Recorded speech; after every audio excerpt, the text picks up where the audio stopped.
Welcome to This Week in East Brunswick.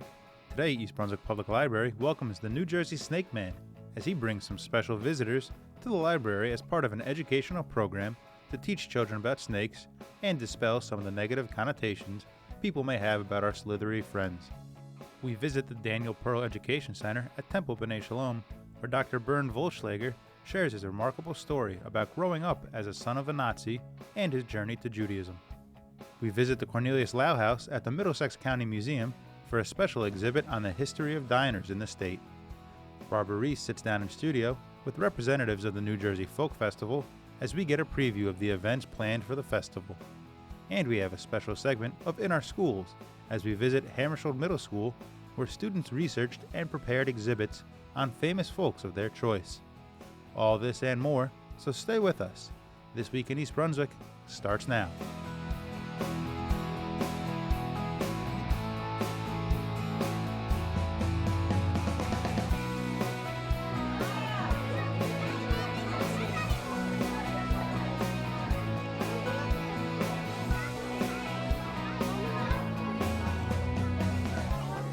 This is Vivian Leon reporting for This Week in East Brunswick, and we're here today at the East Brunswick Public Library, where Snake Man is here. Let's check it out.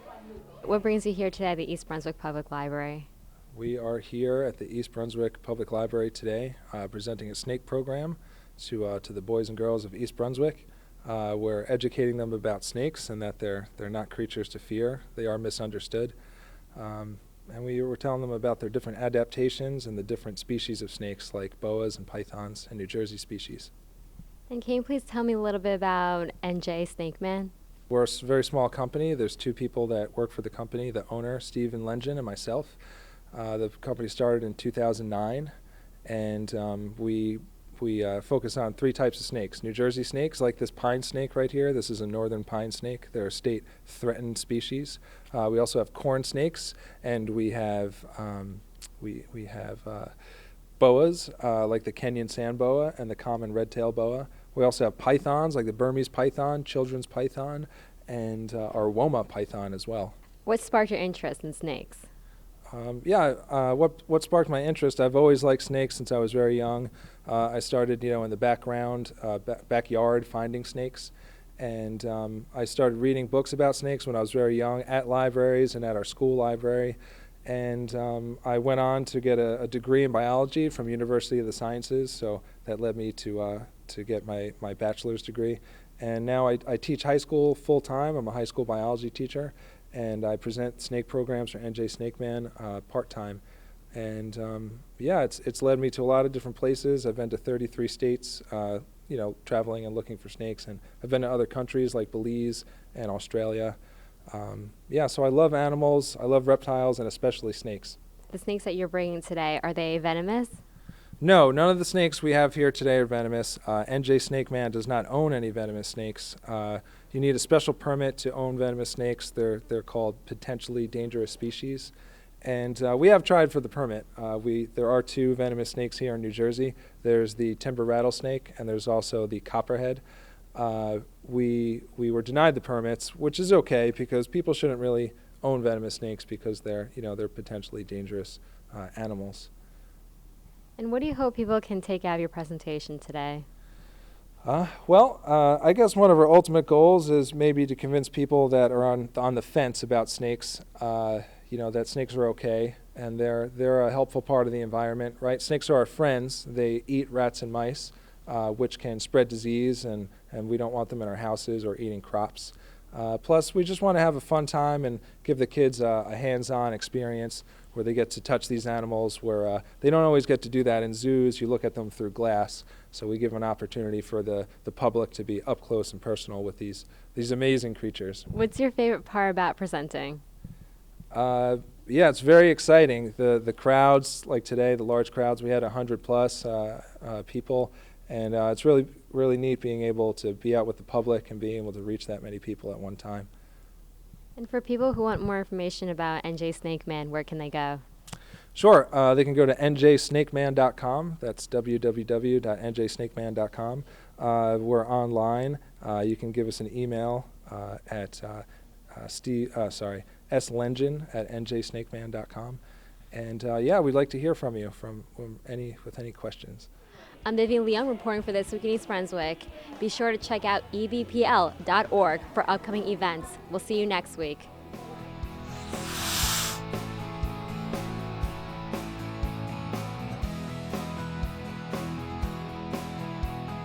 The Daniel Pearl Education Center at Temple B'nai Shalom recently invited Dr. Bernd Wollschlaeger to share his story about growing up as the son of a Nazi and his journey to Judaism. I grew up with hatred. I'm a child of hatred.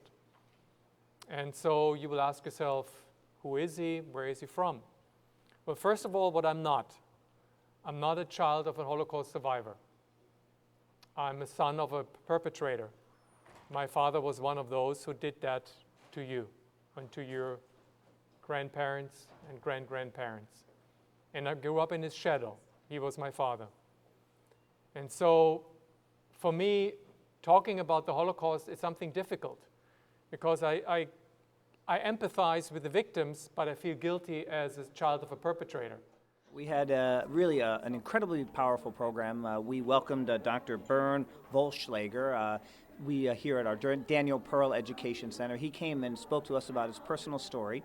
His father was a Nazi tank commander in Nazi Germany, and he went along a spiritual journey that led him to convert to Judaism and move to Israel. And he told us his story and what led him to become a Jew, and also his fight against hatred and to try to teach people how we can avoid these kind of terrible hatred in the future. Well, I came invited by the Daniel Pearl Education Center to talk about hate prevention and how to address prejudice. Because we're living again, or we continue to live in a time and in a place where people have prejudices and stereotypes and develop hatred towards others, and the unwillingness to connect, either between ethnic groups, religious groups, people, individual people. We need to open up. We need to build bridges in order to address and reduce hatred and prejudice. But one thing I learned very early on, or I sensed very early on, didn't intellectually understand it, that certain aspects of German history our teachers wouldn't talk about. We filled our social hall this evening. We had over 300 people from our synagogue and our community because this story is so powerful. When one man can grow up as he did, the son of a Nazi, and become a Jew and spread the message of tolerance and acceptance and understanding, that sets a powerful example for us all and one that we can all learn from. And then my father started to tell me his story because I questioned him so often. On long walks that we had on Sunday afternoons in the forests, he told me the story over and over and over again. Him serving in the German army as the youngest tank officer, as a major in the German tank forces in the 35th Tank Regiment, an elite unit under the command of General Guderian, the father of the German Blitzkrieg. And my father, in his early 20s, was the youngest, highest-ranking German officer in that unit. And he served this famous or infamous General Guderian as a second hand. And so he battled on every front from the 1st of September 1939, the invasion of Poland, following the year after the invasion of France and the Netherlands and Belgium, and then of course in 1941, the attack on the Soviet Union in July 1941. My father's tanks were the first to roll in. And his tanks were the furthest to reach the east, almost to Moscow, which they never conquered, of course, but he conquered a strategically located town on the outskirts of Moscow called Orel. And for that accomplishment, significant accomplishment, he was awarded the Knight's Cross by his Führer, whom he referred to as his Führer, Adolf Hitler.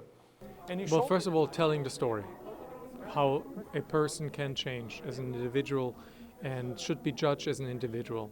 Secondly, those that have changed, and that's what I'm doing at least, going to schools, going to church groups, community-based groups, and talk about it and instill a discussions and trigger discussion and instill some hope that we all can change. This is not the kumbaya, but this is the reality. If we engage people into a dialogue, we instill some doubt into a position that they may have harbored, stereotypes that they have among each other, across the lines and among each other. So then addressing the stereotypes together. I took away his tremendous courage that he could find his way, even despite his family background, to become such a fine human being. But also, he spoke about a number of incidents of education in his life that led him along his path. So he visited Yad Vashem, which is the Holocaust Museum in Israel, in Jerusalem, and that had a profound effect on him. And what it reminded me of is that if we really want to fight hatred, the first step is education in the classroom, in museums, and just meeting people that are different than us and learning from them. It sends the message that we all need to be united together in peace and in understanding. I always feel that people open up about their own lives, and I've met people that never talked about their own lives, never talked about their experiences at home as children of Holocaust survivors or as Holocaust survivors themselves, never talked to a German or to somebody of from the German culture. And for the first time we're able to release and find relief, release the fears and find relief. And I got very emotional testimonies, and I always listen. I don't feel guilty, and a rabbi a long time ago told me that I am not guilty, and I should not carry the guilt. I can carry the responsibility and transform the responsibility into a positive action. That I can do. But guilty, I didn't do it. But I was burdened with the responsibility to address it and to deal with it. You're condemned to reside in the shadow of history if you don't face history head on. The only thing what I could do is to step out of the shadow, look back, accept the past as past, and learn its lesson, because I cannot change it. Even if I wanted to, I cannot. And then move forwards with the lessons learned, never to repeat the mistakes again. That is the only thing what I can do and what I can teach you in the next generation and generations thereafter, and your children. That is what you can do. Nothing else. And that's what I'm teaching you. We, as the first generation of young Germans, had to learn our lessons. And so please judge us not as Germans, judge us as individuals who are trying to understand the unimaginable, which we didn't participate in, we are not guilty, we are not responsible for. And according to the Talmud, the son is not guilty not responsible for the sins of the father. Well, I did not write my book in order to be a famous writer. I wrote it down because I needed to write it off my soul. And to give my children a witness, to bear witness and to give them a written report about who their father is and who their own grandfather was, because you never met him. And make them understood that not only their father changed, but they should take this message of hope and this message of hatred prevention forward in their own lives and teach their own children. Our event this evening is just one example of many fine programs that we offer here at Temple B'nai Shalom and the Daniel Pearl Education Center. We'd love to see you. Please come visit our synagogue and visit our website, b'naishalom.com, and we're also on Facebook. You know, it's part of our mission as a synagogue, not only to enhance our Jewish faith, but also to reach out to the community and create events that we can all benefit and learn from. First and most important point is that against all odds, change is possible. In everybody, in every group, and judge individuals and don't judge people where they belong, to whom they belong to. If they belong to the Muslim faith, the Christian faith, or the Jewish faith, we are individuals. And third, speak up when words of hatred are being uttered, because if they fester and they settle, they trigger acts of hatred. So we need to counter them head on by speaking up. And the lessons are very clear that you and I need to learn. Hatred is alive and kicking in us. And when we hear the words of hatred, we need to raise our voices and need to speak up, because if we let hatred prevail, it will have results. Each of us can do that every single day, every single time. And hopefully I gave you some glimmer of hope and understanding that not all is lost, that people can change. Thank you very much.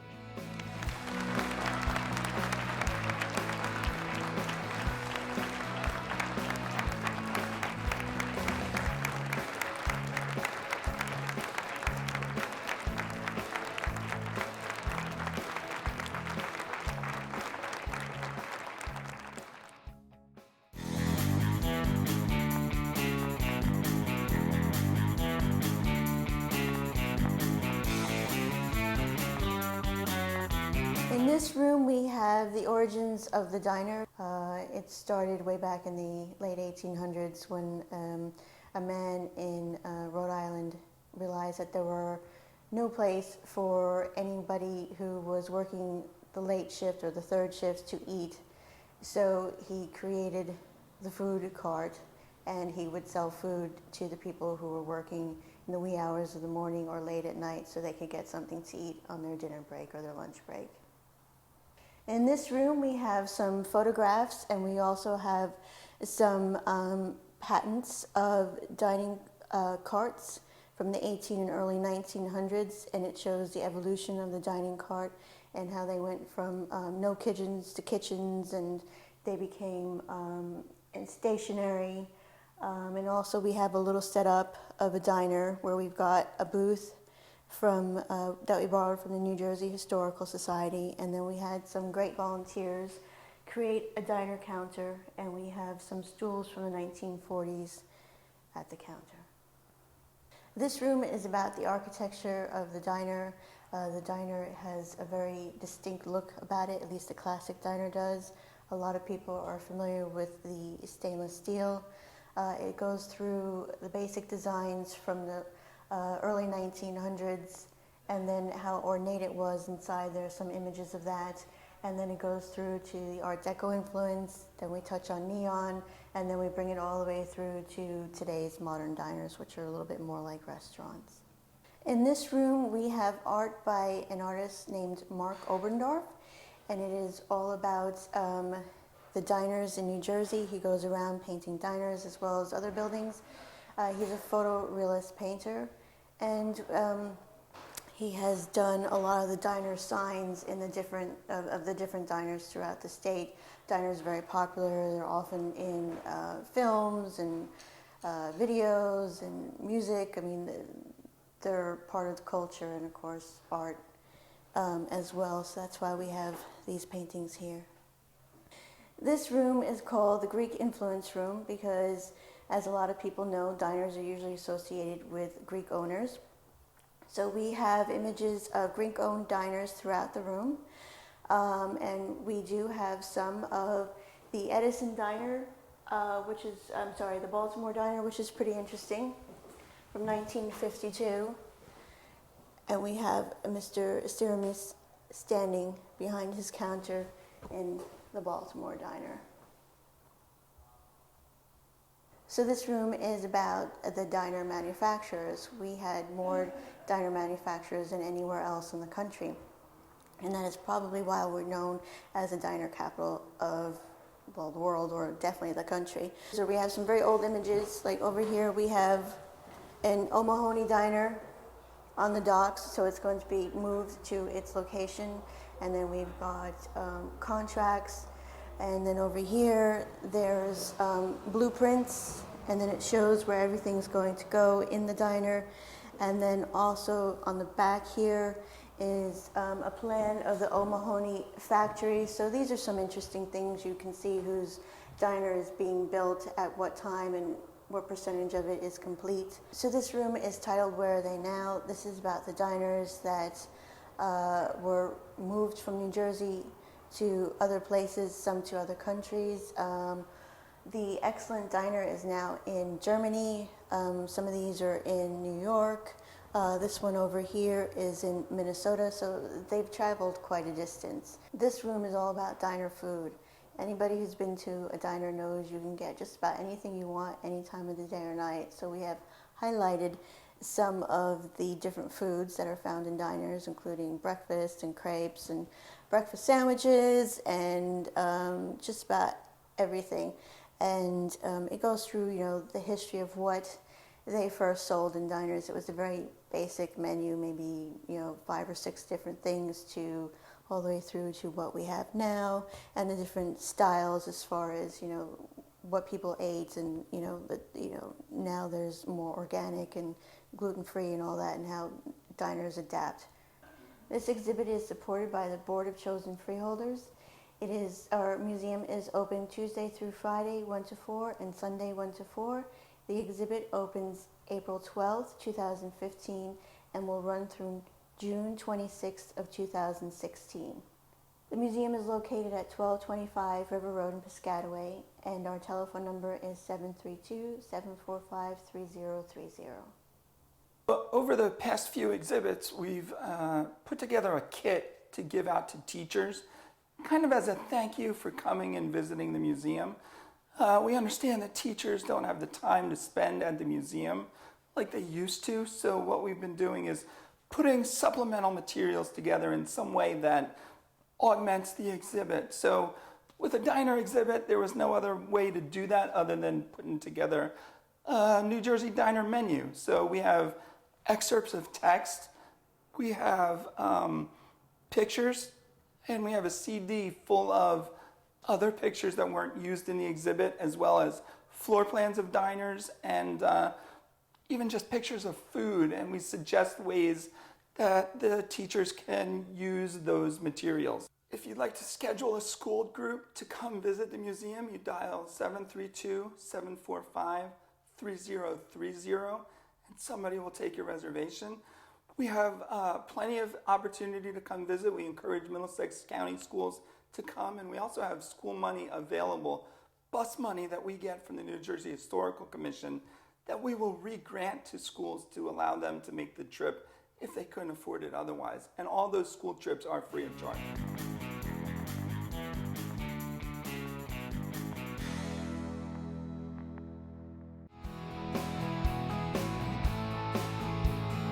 This is Barbara Reese reporting for This Week in East Brunswick. We're very fortunate today to have two representatives of the New Jersey Folk Festival here today. We have Phil Ripperberger, Highland Stage Manager, and Luke Savasti, Crafts Coordinator. Thank you so much for joining us. Thank you. Thank you, Barbara. We have another wonderful festival, the 41st, coming up in April. Maybe, Phil, you could tell us a little bit about the festival in general and the focus of this year's festival? Yeah, well, Dr. Angus Gillespie founded the festival 41 years ago at Douglas College. It takes place this year on April 25th. It's a Saturday from 10 to 6 at the Eagleton Institute, that lawn right there on Douglas campus. And we like to focus on revival and traditional pieces of art and performance and food. And this year the focus is on maritime culture, which we're very excited about. So these are people who are fond of different art and classical, all kinds of different folk music and crafts from New Jersey. A lot of the folks are coming from New Jersey. Now the maritime emphasis, maybe you could tell us a little bit, what are some of the things we can be looking forward to? Sure, so this year we're celebrating maritime culture, which is essentially what it is culture by the shore. So we're going to be celebrating the music, arts, culture, crafts. So this would include things like traditional sea shanties, which are essentially songs that are sung by longshoremen, and they're both sea shanties from work, and then you'll see also sea shanties that the men used to sing when they were off work. So it's very interesting, and it's a really, really good thing to see. Now, what makes the folk festival unique for, at least in the United States, is that this is the only student-run folk festival. Tell us a little bit about how, Phil, how the course works and how you guys manage this big event. Sure. Well, we have the course every Monday for 3 hours. Sit down with Dr. Gillespie and our associate director, Matt Houston. And the first half of the class is a lot of talking about folk history and folk life in general. So we learn how folk culture is passed down from generation to generation. And we've had a speaker come in from the Smithsonian Museum, who they run a folk festival there, and he's taught us kind of about the structure and dealing with different cultures. And then the second half of the class, after we get pizza, of course, is a business meeting where we go through our agenda. These are what you need to do for the week. Here are specific groups that you need to work with. And very efficient and fun. We're all friends now, so that's great too. So it's a nice bonding experience for the students as well. Oh, yeah. Certainly is a very good bonding experience. I didn't know Luke until this year. And now we're great friends. That's wonderful. That's Yeah. great. And I think also the festival is a great place to meet people, meet up with friends and family. I wanted to emphasize that there really is a little bit of everything for everyone. That's right. Is that true? Yeah, that's right. So for example, we annually see about 80 to 100 or so crafters. So there really is something for everyone. There's food, there's games, there is a children's area as well. So it's rain or shine, bring your friends and family and enjoy yourselves, have a good time, and listen to some great music.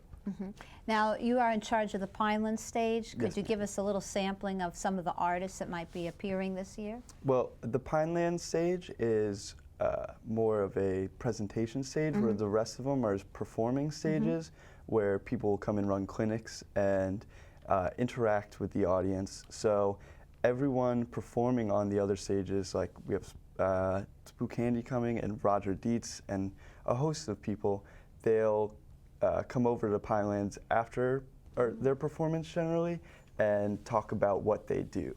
I also recently have been in charge of talking about and running through the Lifetime Achievement Award winner, who this year is going to be Simon Bronner. He's a teacher and director and does a million things at Penn State Harrisburg, and really into folk culture and folk life, and has written a ton.